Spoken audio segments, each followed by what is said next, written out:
شيك دسكفتن دنيا جرينجن شبو هريما كردستاني كو كساتيك زانايك هريما كردستاني لسر آستي جهاني دبسروكي يكتيا جهانيا زاناين مسلمان كوجي بروفيسور دكتور علي قرداغي درباره وی که جبو گوتوبیجن زیادتر لسر به مجاره و چوانیا حل بجارتنا وی وکه سروکو گرینگیا وی پوستی جبو هرما کردستان و تیروانین آوان بو اف کشین کو جهان تایبر روش حالاتنا وراست تیدا در باز بچنه دید گل برس پروفیسور دکتور علی قرداغی سروکی یکتیا جهانی زاناین مسلمانان لدوحة قوتوبيج دكن جناب بروفيسور بخير بي بو كردستان 24 بيروزة بهواي سركوتنو بوستي باشتر إن شاء الله دكتور علي زور بخير بي سپاس کە لەگەڵ کوردستان 24 بێگومانەمە دەستکەوتێکی گرنگە بۆ هەرێمی کوردستان و بۆ خەڵکی کوردیشی وای سەرکەوتن لە کارەکانتان بۆ دەخوازی نەمەوێ سەبارەت بە شەشەمین کۆنگرەی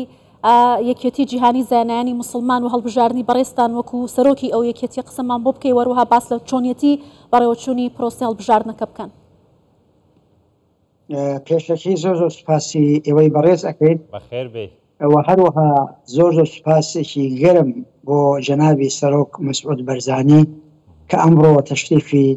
ئیتیساڵی لەگەڵ ئێمە کرد و پیرۆزبایی لێکردین بەڕاستی ئەوە شوێنی ڕێز و قەدرە بۆ هەموو لایەکمان و هەروەها زۆر سوپاس بۆ بەڕێز و زۆر خۆشەویستمان جەنابی کاک مەسعود بەرزانی کە ئەویش دوێنێ ئیتیساڵی لەگەڵمانە کرد و هەروەها پیرۆزبایی و دڵخۆشی خۆی دەربڕی و هەروەها بۆ کاک قوباد ئەویش جەنابی ئیتیساڵی پێکردین و هەروەها پیرۆزبایی لێکردین. ئێمە زۆر سوپاس دەکەین بەو هەستە بەرزەی کە ئێمە هەستی پێ ئەەکەین لە بەرامبەر قیادەی گەلی کورد. ئەمە بەنسبەت ئەم کۆنگرەوە طبعاً ئەم کۆنگرەیە کۆنگرەیەکە کە تقریباً تەمسیلی زیاتر لە 6,000 عالمی مسلمانان لە 92 دەولەتە ئەمانە یعنی مجموعەیەک لە عولەما لە هەموو منطقەیەکە تەمسیلی ئەم عولەمانە ئەکەن لەگەڵ 64 جەمعیەی عولەمایی و هەروەها ئینسانی. ئەمانە بەگشتی تقریبا دەوری 1100 عالم و زانا کۆبوونەوە و دوای طبعا مناقەشات یەکێک لەو کارەکان ئەوە بوو کە اختیاری ڕئیسی ئیتیحاد بکەن. الحەمدولله ئێمە مەجلیسی ئومەنا بە ئیجماع تەرشیحیان کردین کە وەختێکیش تەقدیر کرا بێگومان الحەمدولله زیاتر بە 9.51 لە یەک اختیار کراین کە بێنە سەرۆکی یەکێتی زانایانی مامۆستایان و ئەو عولەمانی جیهانی. زۆر باشە دکتۆر هیچ بربژێرێکی تر هەبوو یان بڵێن هیچ منافسەیەکت هەبوو لە کۆنگرەکەیان خۆت هەر بەتەنیا بووی؟ قەدەرەن بێگومان لە پێشە ینی چەند کەس چەند برادەرێک ویستیان منافەسە بکەن بەڵام کە وەختێک تەماشا کرا وا بە باشدانڕا لە مەجلیسی عولەما کە تەماشای سەوتیان کرد مەجلیسی ئومەنا کە پێک هاتووە لە 49 ئەندام تەمسیلی ئەو علەمانە ئەکەن تەمان جەمعی عمومی وەکو عەرزم کردی تەمسیلی ئەو چەند هەزار علەما ئەکا مەجلیسی ئومەنا 49 تەمسیل ئەمانە کە وەختی کۆبوونەوە هەموو دەنگیاندا بە من بە ئیجماع کە ئەوەی کە شایانی ئەم منسەبە بێت کە فڵان کەسە ئەمەش وەکو جەنابتان فەرمووتان لە پێشەکی وتارەکەتانە شانازیە بۆ کوردستان و شانازیە بۆ ئێمە کەوا عالمێکی کوردی لەسەر مستەوای هەموو عالم 92 دەولە اختیار بکرێ بە ئیجماع و هەروەها دوایی دەنگێکی زۆریش بێنێ لە کاتی ئینتیخاباتدا. بەڵێ دکتۆر علی وەکو خۆشتان ئاماژەتان پێکرد بەڕێستان زیاتر لە 91% دەنگی بەشداربوانی کۆنگرەکەتان بەدەست هێنا ئەمە پێگەیەکی زۆر گرنگ ئەم یەکێتیە بۆ کورد ئەم پێگەیە چەندە گرنگە بەڕێزت لەو شوێنە وەکو سەرۆکی و یەکێتیە دیاری کراوی تا چەندە بۆ کوردستان بۆ هەرێمی کوردستان ئەمە بە گرنگ دەبینن؟ بێگومان بوونی شخصێتێکی کوردی کە ئەتیزازەکە بە کوردایەتی خۆی و ئیستەش ناوەکەی هەر عەلی قەرەداغیە کە قەرەداغیش شارێکە لە شارە خۆشەویستەکانی کوردستان ئەمە خۆی بۆ خۆی بەڵگەیەکی گەورەیە بەڕاستەکەی من ئەزانم شتێکی وەکو جەنابی کاک مەسعود فەرمووی ئەمڕۆ ئێمە شانازی پێوەکەین منی شانازی ئەەکەم بە شانازەی گەلی کورد و سەرۆکی کوردستان بەم شانازی ئەمە لە خودی خۆیان کارێکی و ئەزانم دەستکەوتوکی باشە دوای ئەوە بێگومان یعنی ئێمە کە لە ئیتیحادا بێن ئەبێن عضویەتی ئومەمی متحیدەی مراقب تقریبا بەتەماین کەیسەکە بە زووترین کات دەستمان کەوێت و هەروەها عضویەتی تقریبا چەند ساڵ پێش ئێستاکێ عضویەتی منظمەی تەعاونی ئیسلامی وەکو مراقب و هەروەها لە چەند مؤسساتی دەولیە ئەم مؤسساتە دەولیانە بێگومان ئێمە گەلی خۆمان لەبیر ناکەین بە پێی توانا و بە پێی ئەوەی کە بتوانین خزمەتکەین ئینشاءالله قسوور ناکەین بە ئێزنی خوای گەورە. باشە کاک دکتۆر ناوچەکە بەگشتی یان تایبەت ڕۆژهەڵاتی ناوەڕاست بە کۆمەڵێک گۆڕانکاری و شەڕ و ئالوزیدا تێدەپەڕێتن گرنگی یەکێتی زانایانی جیهان لە کۆی پرسەکانی ناوچەکە چۆن دەبینن چۆن دەتوانن ڕۆڵی خۆتان ببینن بۆ ئەوەی هەر هیچ نەبێت ئاوێک بەم ئاگرەدا بکەن کە ڕۆیدا یان دروست بووە لە ڕۆژهەڵاتی ناوەڕاست بە تایبەتی شەڕی غەزە و ئیسرائیل. ڕاست بێگومان لەبەر گرنگی ئەو شەڕی غەزە و لەگەڵ بڵێن ئیسرائیل کە ئەتیبارێک کرێ احتیلالی ئەو شوێنەی کردووە بەلای ئێمە گرنگێکی زۆری هەیە جا لەبەرەوە ئێمە ڕۆژێکی تایبەتیمان تەرخان کرد بۆ کۆنفراسی غەزە وەجگە لە 1100 عالمەکە تقریبا 300 شخصیەتی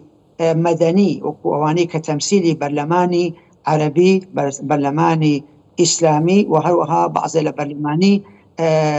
ئەوروپی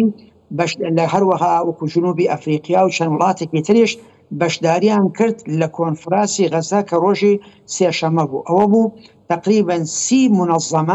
منظەمەی گەورەی دەولی ئینسانی لەگەڵمانە بوو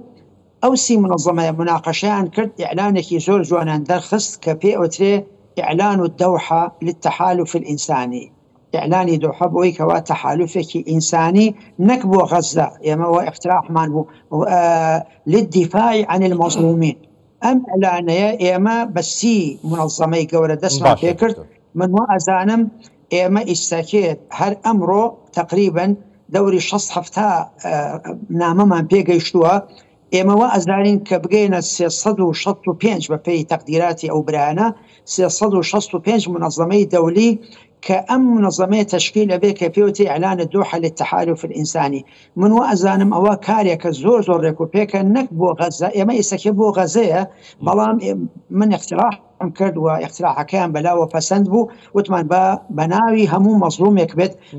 أم إعلانه مستمر بيت أمام وأزانم أمام مظلومات الشعب الكردي تابعت أجر خوانا خوات ظلم الذكرى إما أو منظمة من هيك منظمات عالمية في بله جەنابەت فەرمووی بە شێوەیەکی گشتی باسی مەزلومیەت دەکەین لە هەموو جیهان تایبەت لە ڕۆژهەڵاتی ناوەڕاستە با باسی مەزلومیەتی خۆمان بکەین مەزلومەتی کورد بکەین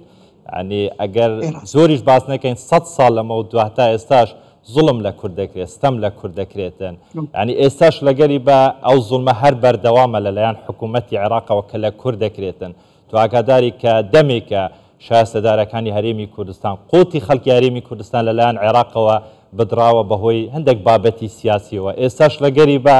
کە ڕۆژانە موشک ئاراستە یاریمی کوردستان دەکرێن ئاراستەی هێزی پێشمەرگە دەکرێن ینی ڕۆڵی بەڕێستان کە لەم پێگەیە گەورەیەدا چۆن دەبێتن بۆ ئەوەی هەر هیچ نەبێتن ئەم زوڵمە کەم بکرێتەوە لەسەر هەرێمی کوردستان ئێمە وەکو تقریبا دوو ڕێگەمان هەیە بۆ شارەسەرکردنی مەزلومیەتی گەلانی جیهانی یەکێکیان ئەوەیە کە بەیانات و ئیعلانات وتعاوني دولي وقياني مظلومة كمان بو مؤسسات دولي مؤسسات حقوقي إنساني وكو أرزم كدي كأمره 3 منظمي إنساني لقل معنا بوجه لمنظمات إسلامي أما من وأزانم أما شتكي قوري خوات جنابتان أزاني زختكي دولي تأثيري زورتر لسر زختكي محلي أما ناحية دوهم إما وسيليكي تريش معناه يعني اگر استقبال بكرت وفد اشياء بو او جهاتانا وباسي او مظلومياتانا اكا وهروها اما مثلا بو زور شوين مثلا بو مسألة او ظلميك هي مثلا لبو براکە ئەو برانی کە لە ڕۆهەنجا کە عزیێت ئەدرێن و کە زوڵمیان لێ ئەکرێت ئێمە نامەمان نووسی و بۆ ئومەمی متحیدە و هەروەها بالمناسبە ئومەمی متحیدە لەگەڵ ئێمە تەعاونی هەیە بۆ جانبێک کە پێوتێت تەنمیەی بەشەری و تەنمیەی ئینسانی و بە تایبەتی تەنمیەی اقتصادی تا ئێستاکە سێ لیقای گەورە کراوە لەسەر مستەوایەکی بەرز لە بینی ئێمە و لە بینی ئومەمی متحیدە. ئەمانە هەمووی منوە ئەزانم ڕۆڵی خۆی ئەبێت بۆ ئەوەی کەوا بتوانین بەلای کەمێوە زوڵم کەم بکەینەوە، بەلای کەمیەوە زوڵمەکە بگەینە عالەم کە مەزوڵمێک هەیە لەسەر ئەو گەلانە. بەڵێ دکتۆر لە 2004ەوە کە یەکێتی جیهانی زانایانی مسلمان دامەزرا بەڕێزی شتێکێک لە دامەزرێنەرانی ئەو یەکێتیە بوویتە. تا ئێستا چه ڕۆڵێکی گرنگی گێڕاوە، چۆن دەڕوانە پێگەی ئەم یەکێتیە تا ئێستاوە، چه هەنگاوێکی گرنگی بۆ چارەسەرکردنی کۆی و پرسانە ناوە کە ئێستا بەڕێزت ئاماژەت بە هەندێک لە پرسە گرنگەکان بە پرسی کوردیشەوە کرد؟ زۆر ینی بێگومان ینی ئێمە وەکو ئیتیحاد بە نسبەت کوردستانەوە هەر کاتێک بۆمباران کرابێت لە هەر جهەتێکەوە ئێمە ئیدانەمان کردووە. ڕەنگە بەعزە ئەحزابێک لە کوردستانە نەیانتوانیەوە ئیدانەی ئەو شتە بکەن، ئێمە ئیدانەمان کردووە بەبێ ترس و بەبێ خەجاڵەتی. ئەوە ناحەیەکیان بە نسبەت جیهانەوە. بەڵێ دکتۆر ئەبزانم پەیوەندیە جەنابێ پرۆفیسۆری قوت بوو، پرۆفیسۆر دکتۆر عەلی قەرەداغی سەرۆکی یەکێتیە جیهانیە زانایان مسلمان ڤەگەڕیا. فەرموو دکتۆر. جەنابێ پرۆفیسۆر بەردەوام بە. بە نسبەت کوردستانەوەکو عەرزم کردی هەر کاتێک کە بۆمبارانی شوێنێک لە کوردستان کرابێت، هەولێر یان ئەو شوێنەکە یان حاجی عومران یان مەناطیقی حدودی لەگەڵ ئێران یان لەگەڵ تورکیا، ئێمە ئیدانەمان کردووە بەبێ یعنی ترس و بەبێ لەرز. ئەوە شتێکی واضحە و هەموو کەس ئەزانێت. ئەمە لەسەر مستەوای دووەلی تقریبا چەند سوڵحێکی گەورەمان کردووە. یەکێک لەوانە لە بینی قەرغیز و لە بینی ئۆزبەکستان شەڕێکی زۆر گەورە هەبوو، تقریبا 3000 کەس